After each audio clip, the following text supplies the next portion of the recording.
Bismillahirrahmanirrahim. Assalamualaikum warahmatullahi wabarakatuh. Selamat sore, salam sejahtera. Para panelis, Prof. Dewi dan Pak Slamet Ginting serta Dr. Mulyadi yang jadi gongnya di sini. Tapi saudara-saudaraku sebangsa setanah air dan pemirsa semuanya, saya mengajak kita bersama-sama memuji kebesaran Allah Subhanahu wa taala, Tuhan yang Maha Esa, yang dengan segala kuasa dan anugerahnya telah memberikan kami semangat tak kenal menyerah. Dan saya juga mengajak kita semua yang melihat ini bersyukur bahwa kita di dunia ini tidak dijadikan sebagai seekor anjing. Kita perlu bersyukur ini. Tetapi sebagai seorang manusia dengan segala kelengkapan ciptaannya, baik dalam bentuk tubuh yang sempurna maupun nalar nurani dan kehendak kita.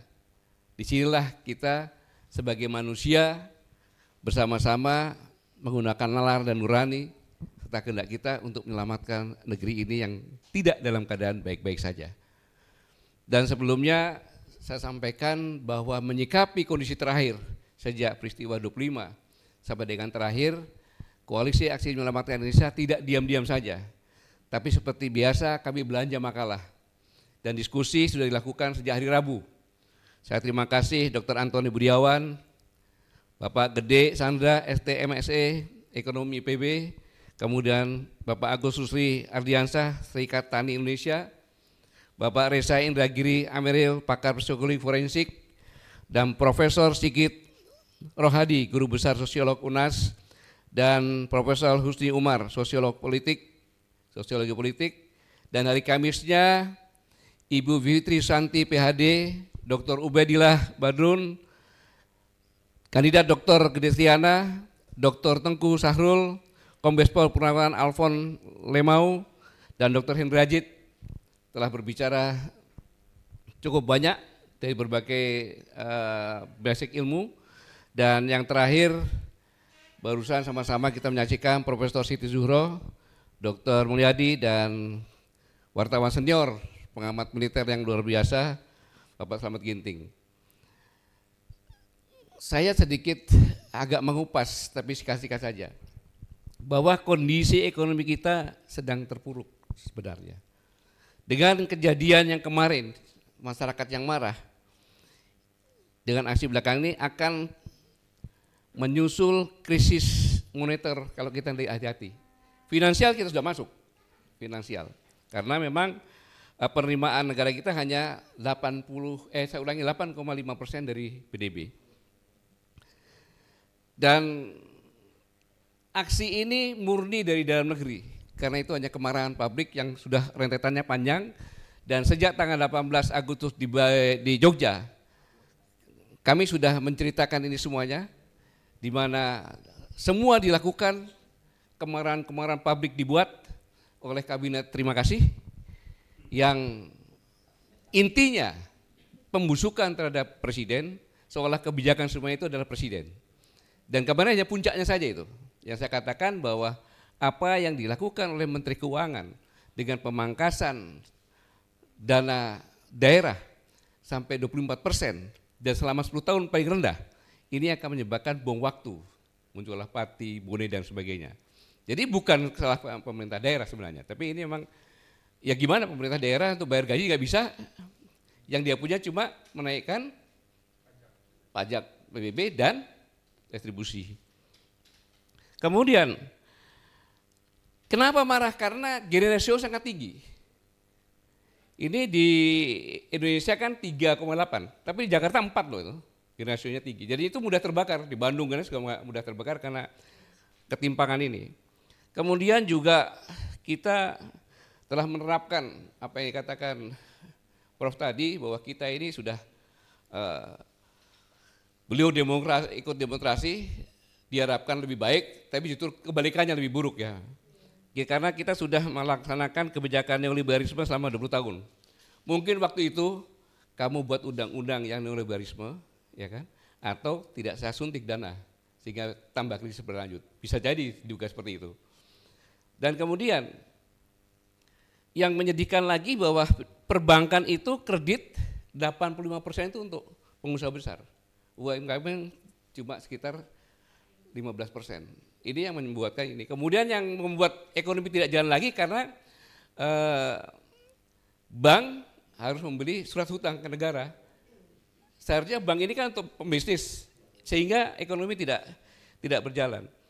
Dan yang lebih menyakitkan lagi, 10% orang kaya, terkaya itu menguasai 49% kekayaan yang ada.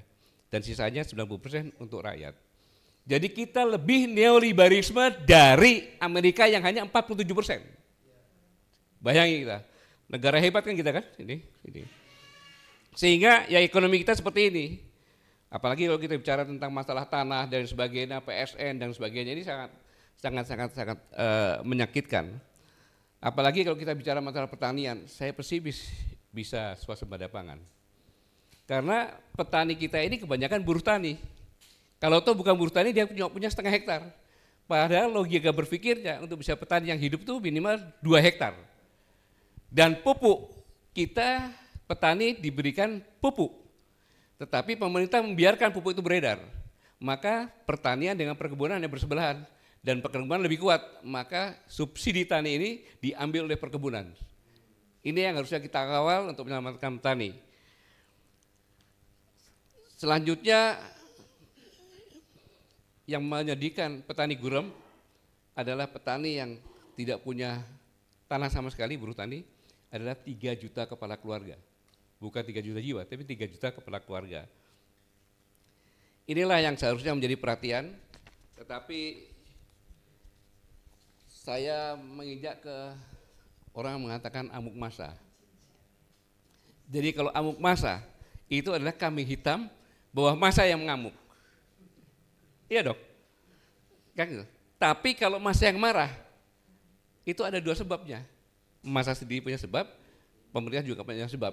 Harusnya objektif seperti itu. Kalau tidak disebut amuk massa, ya pantas mengeluarkan kebijakan represif tugas ini. Nah, sebenarnya ini semuanya adalah kontradiksi antara kehidupan masyarakat yang sulit, kemudian dipamerkan dengan elit politik yang hidup bermewah-mewah.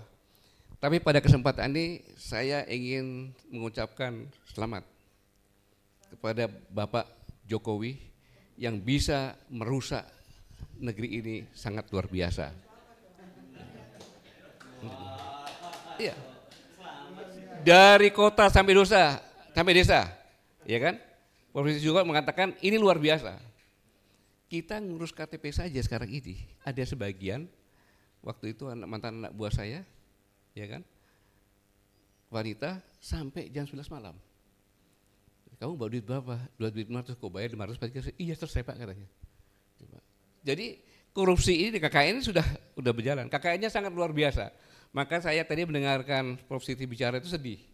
Beliau ikut demonstrasi ya 98 dengan niat lebih baik lagi kan gitu semuanya. Ternyata yang didapat peneliti lagi kan terbalik. Jadi saya mau sampaikan, saya tanya kepada ketiga penulis ini, kira-kira untuk memperbaiki kerusakan geografi, demografi, kondisi sosial dan politik yang dibuat oleh Presiden Jokowi, 100 tahun bisa kembali sempurna enggak?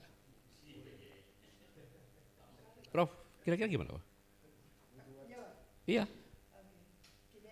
Iya. Ini kan kita eranya sudah berubah ya. Jadi kalau kita gunakan iptekin, kita maksimalkan dengan semangat tinggi, kerjaan 1 tahun itu bisa di-squeeze menjadi 4 bulan. Saya sudah membuktikan itu dan bisa. Lah, kalau tadi itu kolektif semangatnya, tapi kalau kita katanya tadi itu ada musuh dalam selimut, dan kita tidak bisa menyelesaikan musuh dalam selimut, sampai kapanpun kita akan menggantang asap seperti ini. Terima kasih. Jadi intinya tidak bisa kembali lagi gitu ya. Silakan. Ya, kita sama-sama merdeka dengan Korea Selatan. Korea Selatan bisa apa? Bisa mengadili pemimpin-pemimpinnya yang salah. Karena itu salah satu yang harus dituntut adalah adili mantan Presiden Jokowi. Karena itu sumber masalah yang harus diadili. Korea Selatan itu diadili sejumlah ada sekitar 4 atau 5 mantan presidennya. Dan berani. Kembalikan harta kekayaan. Kembalikan kebijakan-kebijakanmu yang salah. Dikembalikan kemana? Kau harus bertanggung jawab atas penjara. Kalau kita menggunakan kata mikul dhuwur mendem jero, semuanya akan berbalik di situ. Saya kira kita harus melihat budaya-budaya yang keliru di dalam mengadili pemimpin itu harusnya transparan. Jadi salah satu kuncinya adalah adili Jokowi. Yang kedua, menurut saya kita sedang menghadapi yang namanya ular berkepala dua itu. Kita tidak bisa lagi memegang buntutnya karena buntutnya juga jadi kepala. Dan itu biasanya, ya kalau di dalam satwa nyata, biasanya ular berkepala dua itu memang hidupnya digorong-gorong. Yang dia makan adalah cebong, kodok, tikus, cacing. Makanya jangan salah kalau kemarin kelompok cebong akhirnya termakan juga kan oleh ular berkepala dua ini. Nah, ular berkepala dua dalam peribahasa memang adalah orang-orang yang munafik, orang-orang yang penuh penuh kepura-puraan. Karena itu ular berkepala dua ini memang harus dipenggal, ya diadili. Oke, siap. Biar Pak Mulyadi sekalian.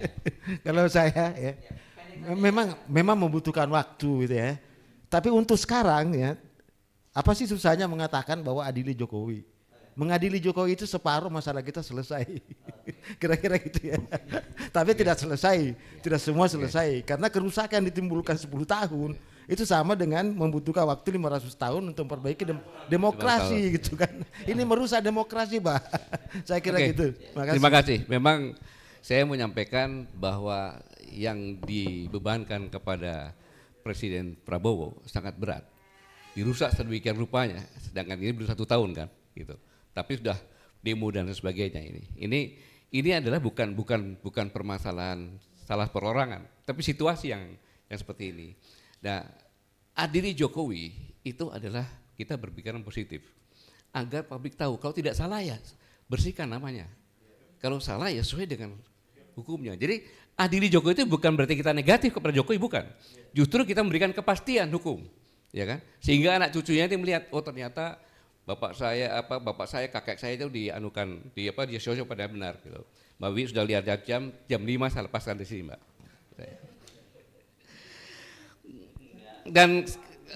Dan kemarin ini yang luar biasa, saya sebutkan ada 3 kelompok kemarin, yaitu aktivis dengan mahasiswa, ya.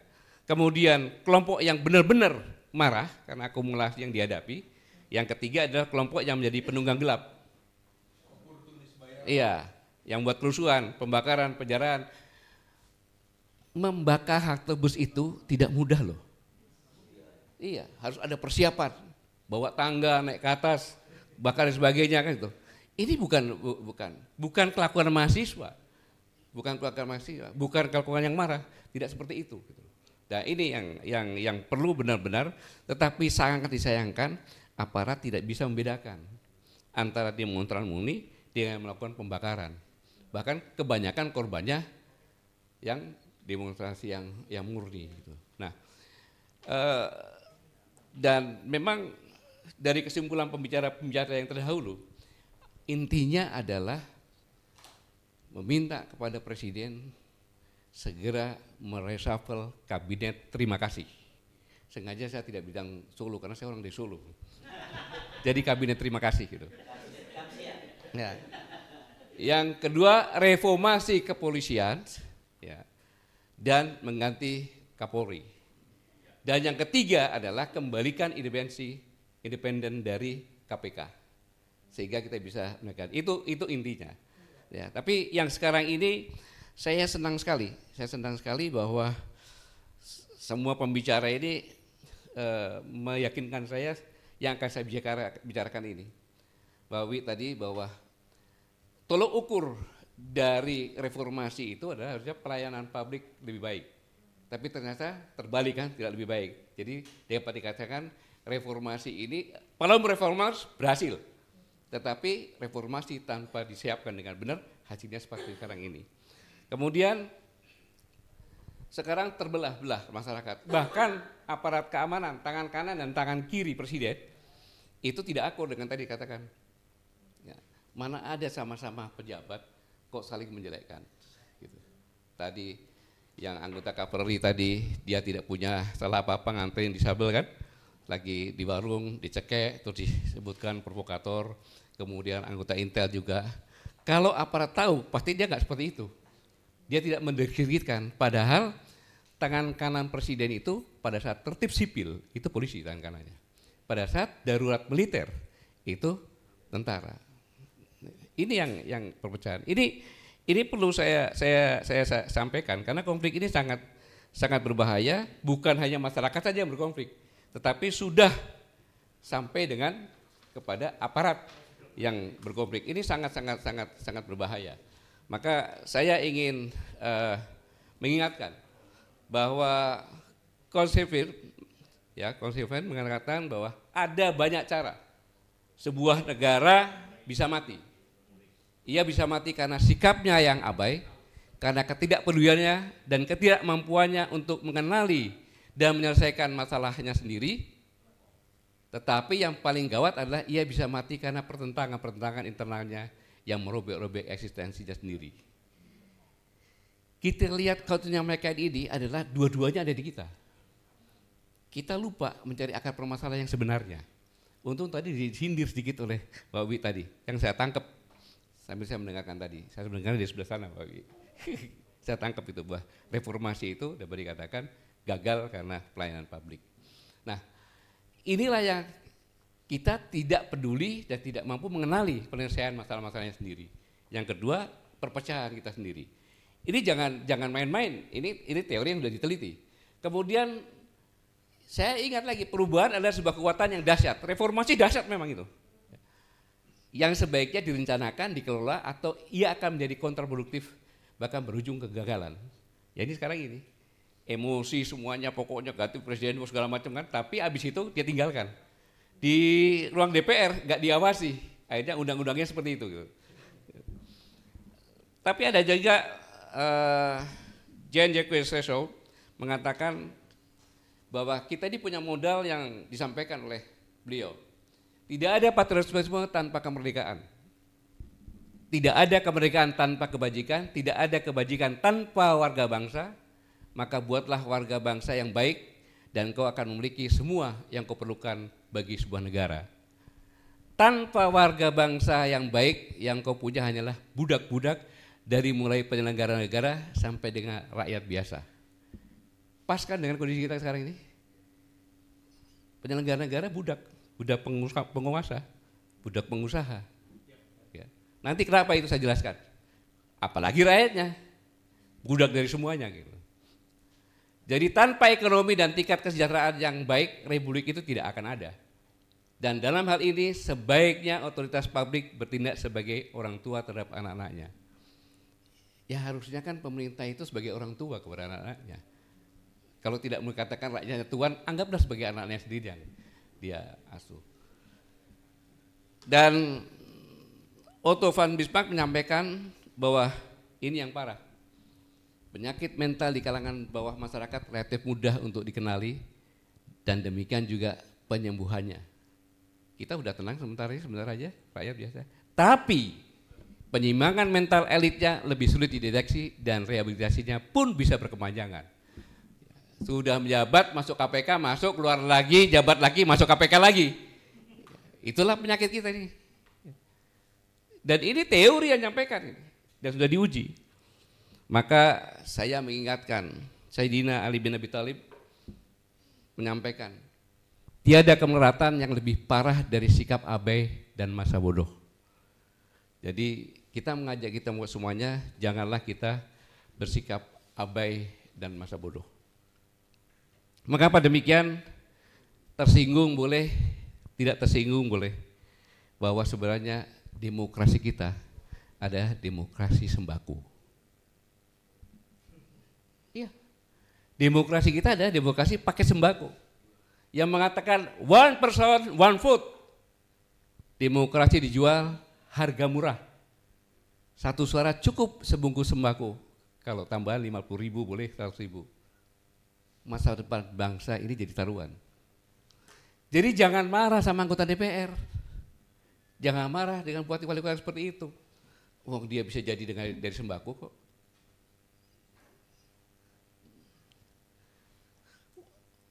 Memang terdengar indah teori ini, one person one food, tapi mengabaikan realitas bahwa mayoritas pemilih kita masih bisa dibeli dengan paket sembako seharga 100.000. Kita tidak membangun sistem politik berdasarkan asumsi idealis tentang educate for, tapi di negara yang sebagian besar rakyatnya masih khawatir besok mau makan apa, ya kasih sembako ya terima duluan aja, wong dia besok makan apa nggak jelas. Maka saudara-saudara sekalian, ketika Indonesia sedang marah, hasil demokrasi yang mengecewakan, mungkin inilah saatnya kita berani mempertanyakan asumsi fundamental kita tentang bagaimana seharusnya keputusan politik dibuat di negeri ini. Kalau kita tidak berubah ini, ya berubah nggak akan berubah. Wong yang menguasai negara ini hanya ketua partai saja, ditambah lagi telah ketua Mahkamah Agung, Mahkamah Konstitusi, presiden, wakil presiden, selesai. Terus apa sebenarnya tujuan dari sistem politik yang baik?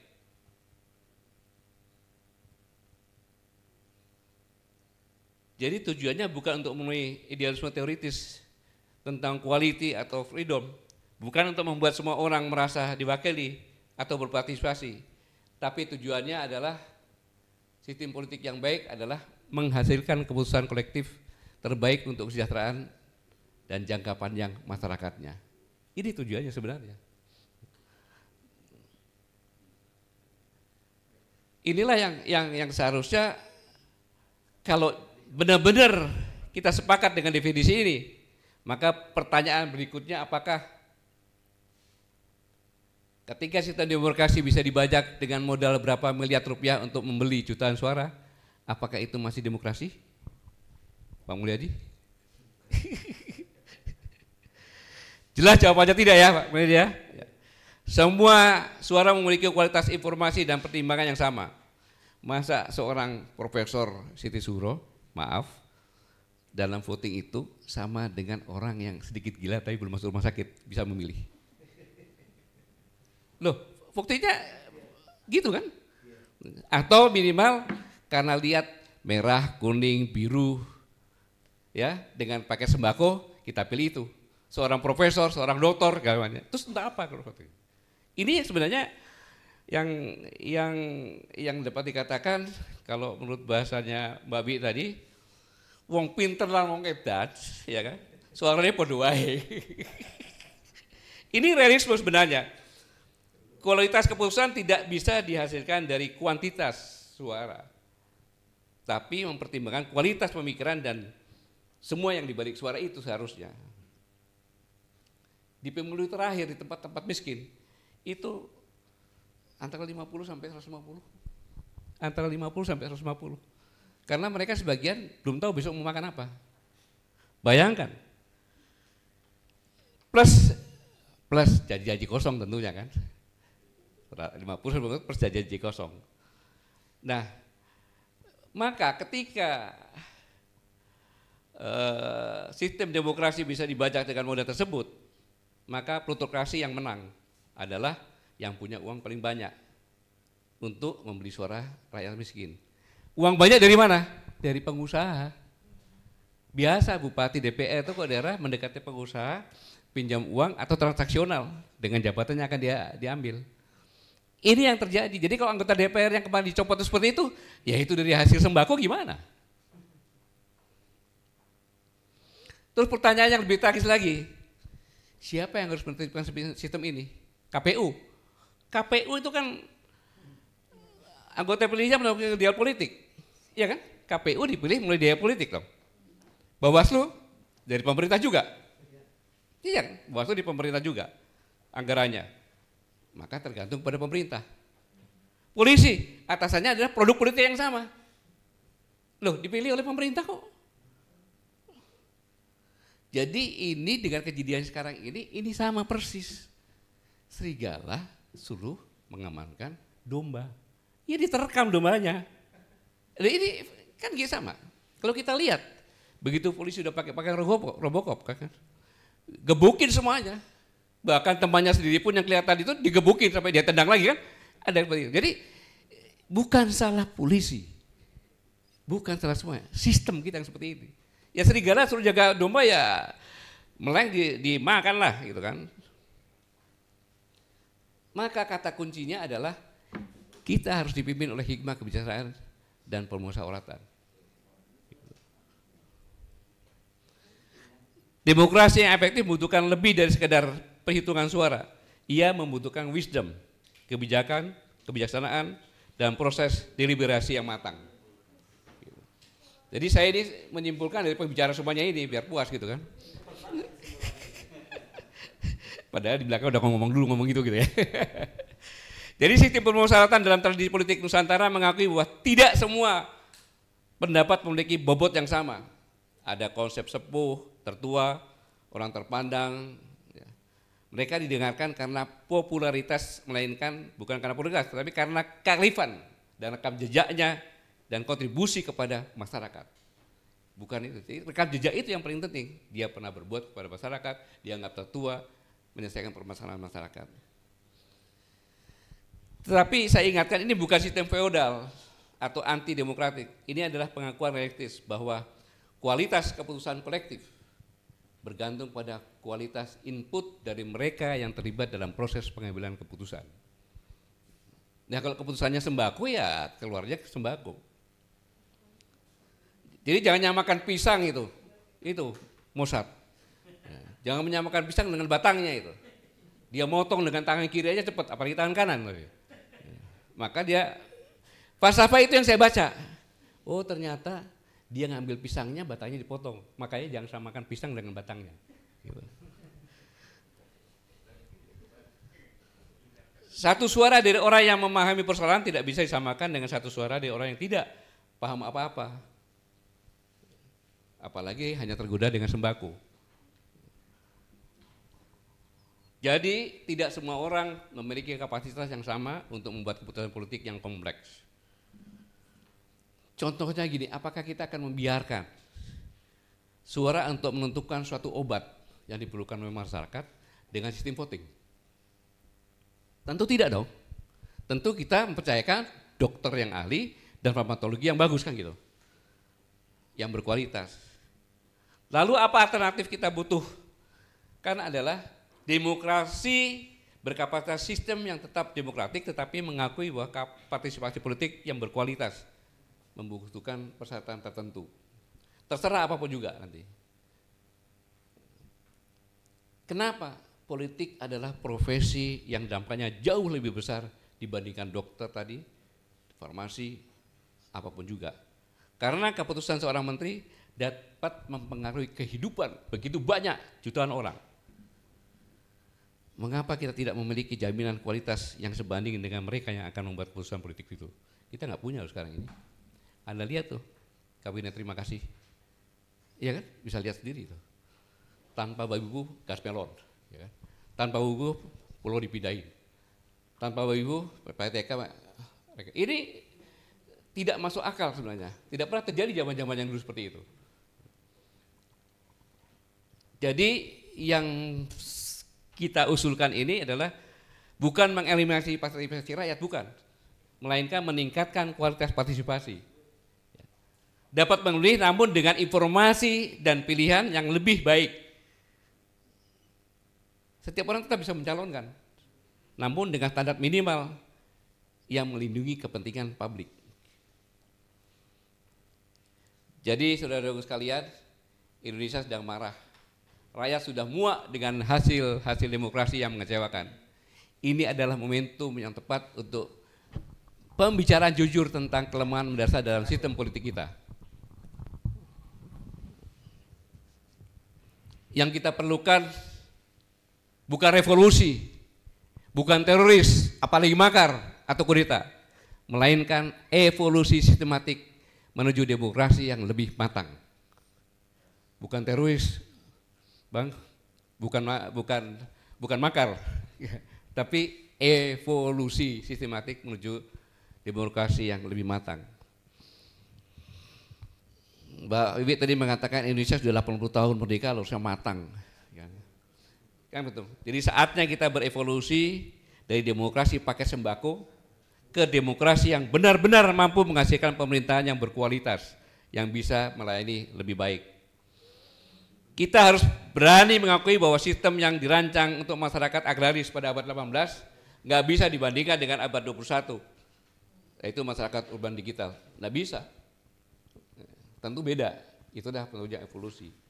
Dan tawaran ini saya pikir masuk akal bagi saya, tapi bagi orang lain belum tentu kan gitu.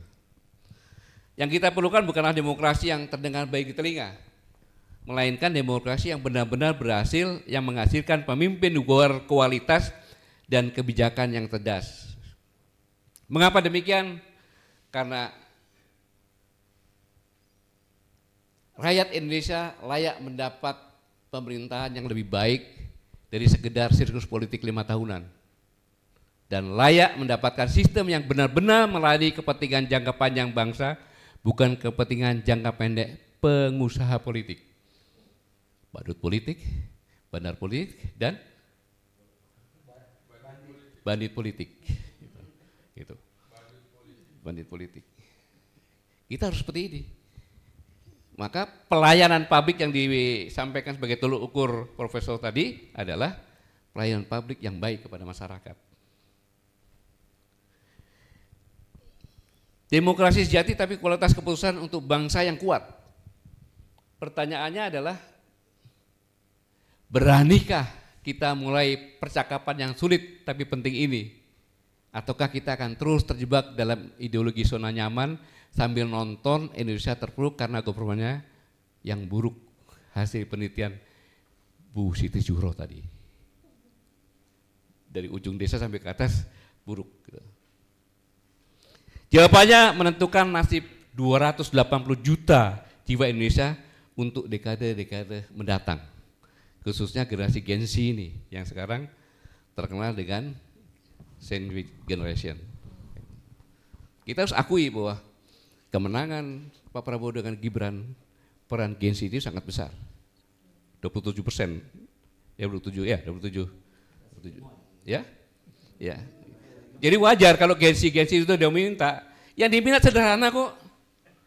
Kuliah dengan bayaran mudah, habis kuliah dapat kerja. Itu aja yang diharapkan. Gen Z. Jadi jawaban ini menentukan 280 juta jiwa Indonesia dan generasi-generasi yang mendatang yang seharusnya menerima warisan yang terbaik. Saudara-saudara sekalian, dalam setiap zaman perubahan besar selalu ada momen kebenaran di mana suatu bangsa harus memilih berevolusi atau stagnan. Kita di persimpangan ini. Ya. Persimpangan jalan itu, pilihan yang kita buat akan menentukan apakah kita menjadi bangsa yang besar dan disegani di dunia, bukan cuma ngomong doang, atau tetap menjadi potensi yang tidak pernah terwujud. Yang katanya kita besar tidak pernah terwujud doang, karena ngomong doang. Maka saya himbau kepada generasi muda kalian jangan diam. Kalian jangan menjadi generasi yang dibungkam oleh algoritma distraktif digital. Kalian pewaris republik ini. Kedaulatan tidak akan bertahan jika kalian diam. Keadilan tidak akan datang jika kalian menunggu. Jadi jangan menunggu.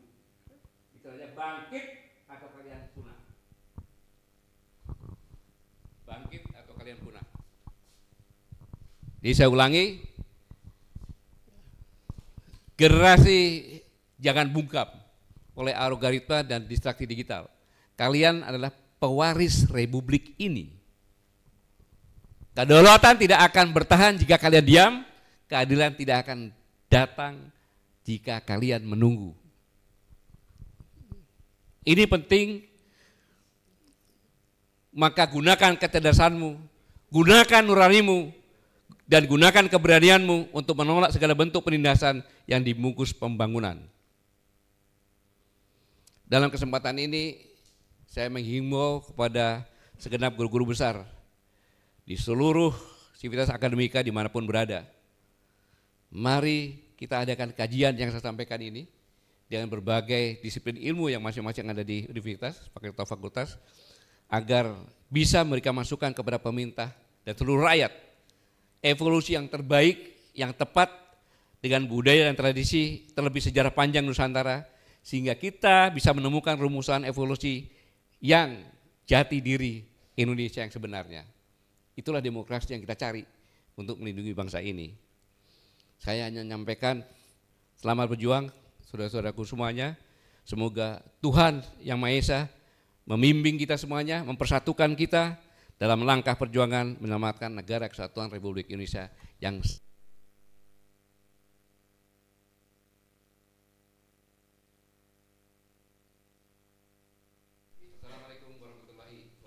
Waalaikumsalam warahmatullahi wabarakatuh. Merdeka.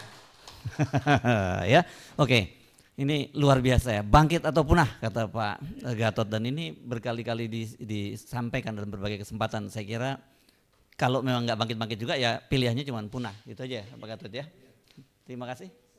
sudah diingatkan Ya. dengan kondisi yang sekarang ini kan. Ya. Jadi kalau kita diam, ya kita tinggal generasi yang kita ke depan seperti ini tapi nggak akan sampai-sampai. Ya. Dan kita menuju ke arah punah ini. Dan tidak sadar kita sudah mulai membusuk sebetulnya situasinya ya. Kan bangsa yang akan hilang itu adalah bangsa yang dia tidak tahu permasalahan dasarnya apa. Ya. Kan? Kemudian bangsa yang terpecah belah. Ya. Ada semua di kita ini kan. Maka perlu kita bangkit, ya ingatkan semuanya. Baik, terima kasih Pak Gatot Nurmantio. Ini sekaligus menutup sesi yang kita gelar 5 sesi diskusi dan selama dilaksanakan selama 3 hari berturut-turut ya, yang dilakukan oleh seri diskusi yang mudah-mudahan ini adalah sumbangsih dari Koalisi Aksi Menyelamatkan Indonesia sesuai dengan namanya. Tujuan dari koalisi ini adalah untuk menyelamatkan Indonesia. Saya kira itu ya, tidak ada kepentingan lain kecuali itu ya. Kita tidak mencari posisi. Ya. Jadi kami tidak mencari posisi. Ya. Tapi kita berpikir kontribusi apa yang bisa kita berikan untuk negara dan bangsa ini agar selamat. Oke, mantap ini ya. Jadi tidak cari posisi tapi penting berkontribusi. Ya. Ini jadi tagline-nya juga dari kami. Oke, terima kasih Pak Gatot. Terima kasih Profesor Sizuro, Bung Slamet Ginting. Ya. Yes, oke. Dan kita ketemu lagi dan dalam situasi semacam ini tentu saja ini merupakan upaya kami untuk membangun kesadaran kita sebagai bangsa dan bernegara ya. Dan seperti tadi itu memang di dalam tadi saya pernah mengutip itu ada dalam ilmu politik ya, bahwa dalam sebuah masyarakat yang belum mature, demokrasi itu berbahaya untuk demokrasi itu sendiri. Dan kita sekarang sedang menghadapi situasi itu. Pilihannya kembali kepada kita. Dan tapi saya kira ini nanti biar banyak kepala, biar ini bisa jadi keahlian banyak guru-guru besar, kampus-kampus dan juga para intelektual dan civil society Pak Gatot ya. Ya, baik, terima kasih. Kita ketemu lagi.